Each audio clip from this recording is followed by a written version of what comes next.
Hello everyone, কেমন আছো তোমরা সবাই? চলে এসেছি আজকে তোমাদের সাথে শেয়ার করে নেব আমার ধরনের একটি চিকেনের ঝোল রেসিপি নিয়ে। তো চলো স্টার্ট করি। চিকেনটাকে আমি ফার্স্টে ম্যারিনেট করে নেব। চিকেন ম্যারিনেশনের জন্য আমি এখানে নিয়ে নিয়েছি 1 টিস্পুন আদা পেস্ট, 1 টিস্পুন অফ রসুন পেস্ট, 1 টিস্পুন হলুদ গুঁড়ো, 1 টিস্পুন কাশ্মীরি লাল মির্চ পাউডার, আর নিয়ে নিয়েছি 2 টেবিল স্পুন সর্ষের তেল দিয়ে আমি এটাকে ভালো করে ম্যারিনেট করে রেখে দিলাম। এবার আমি কড়াইতে তেল গরম করে তেলের মধ্যে আমি আলু দিয়ে দেব, সাথেই আমি অ্যাড করে দেব কিন্তু পরিমাণ মতো নুন। তো আমি আলুগুলোকে ভেজে নেব। আমি আলুগুলোকে 5 মিনিটের জন্য ঢেকে দেব যাতে আলুগুলো খুব সফট হয়ে যায়। আলুগুলো ভাজা হয়ে গেছে, এবার আমি আলুগুলো কিন্তু সাইড করে তুলে নেব। আলুগুলো আমি সাইড করে তুলে নিয়ে তেলটাকে চাইলে আরেকটু অ্যাড করে নিতে পারো তোমরা তেল। এবার আমি এতে কিছু গোটা গরম মশলা অ্যাড করে দেবো, যাতে আছে 3-4 দানা লবঙ্গ, 2-3 পিস এলাচ, 2-3 পিস টুকরো দারচিনি, একটি তেজপাতা, 2টি শুকনো লঙ্কা। গোটা গরম মশলাগুলো ভাজা হয়ে গেলে এবার কিন্তু আমি এতে অ্যাড করে দেব কুচনো পেঁয়াজ। বলে রাখি, এই রেসিপিটিতে কিন্তু আমি পেঁয়াজ পেস্ট ইউজ করব না, বাট আমি যতটা সম্ভব পেঁয়াজটাকে কুচিয়ে নেব। আমি যতটা পেরেছি কুচিয়েছি।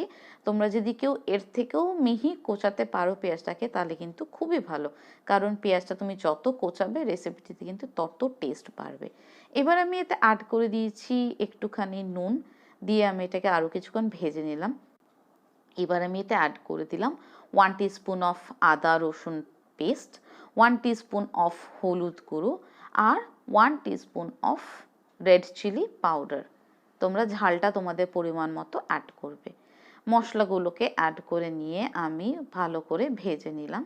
সাথেই আমি অ্যাড করে দেব একটি পেঁয়াজ এবং একটি টমেটো মিক্সার গ্রাইন্ডারে আমি কিন্তু পেস্ট করে নিয়েছিলাম। এতে কিন্তু গ্রেভিটা খুব ভালো হয় মাংসের। মশলাটাকে আমি খুব ভালো করে কষিয়ে নেব।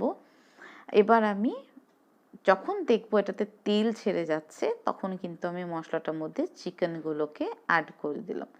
চিকেনগুলোকে অ্যাড করে দিয়ে আমি মশলাটার সঙ্গে 5-10 মিনিটের মতন চিকেনটাকে খুব ভালো করে একটু কষিয়ে নেওয়ার চেষ্টা করব, যতক্ষণ না মশলাটা ভালো করে মজে যাচ্ছে আর চিকেনটা থেকে পরিমাণ মতন তেল ছাড়ছে। আমি এতে অ্যাড করে দিয়েছি কিছু টুকরো গাজর। গাজরটা কিন্তু একদমই অপশনাল, কিন্তু আমার চিকেনে গাজরটা খেতে ভীষণই ভালো লাগে তাই আমি দিয়েছি। তোমরা চাইলে এটাকে পুরোপুরি স্কিপ করে যেতে পারো। আর আমি অ্যাড করে দিলাম এখন ভেজে রাখা আলুগুলো। এবার আমি এই চিকেন, আলু আর গাজরটাকে খুব ভালো করে কষিয়ে নেব।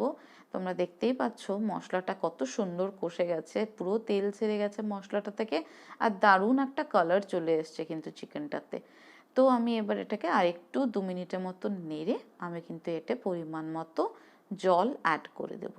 তোমরা যদি এদিকে একদম গ্রেভি খেতে চাও তোমরা এটাতে জল নাও অ্যাড করতে পারো, তাতেও কিন্তু রেসিপিটি দুর্দান্ত টেস্ট হয়।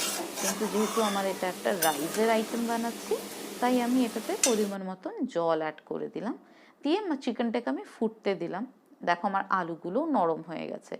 এইবার আমি এটাতে অ্যাড করে দেব একটি মশলা, যাতে আছে 2-3 পিস এলাচ, 2-3 পিস দারচিনি আর কিছুটা গোটা জিরে। এই মশলাটাকে আমি কড়াইয়ে নেড়ে নিয়ে গ্রাইন্ডারে পাউডার করে নিয়েছি, অ্যাড করে দিলাম। দিয়ে আমি আরও 2 মিনিট ফুটতে দেবো চিকেনটাকে। আমার চিকেনটা কিন্তু একদম রেডি টু সার্ভ। গরম ভাতের সঙ্গে খাওয়ার জন্য চিকেনটি একদম রেডি হয়ে গেছে। রেসিপিটি ভালো লাগলে অবশ্যই চ্যানেলটা সাবস্ক্রাইব করো, আর যদি ভালো লাগে লাইক শেয়ার করে পাশে থাকা বেল আইকনটি প্রেস করে দেবেন।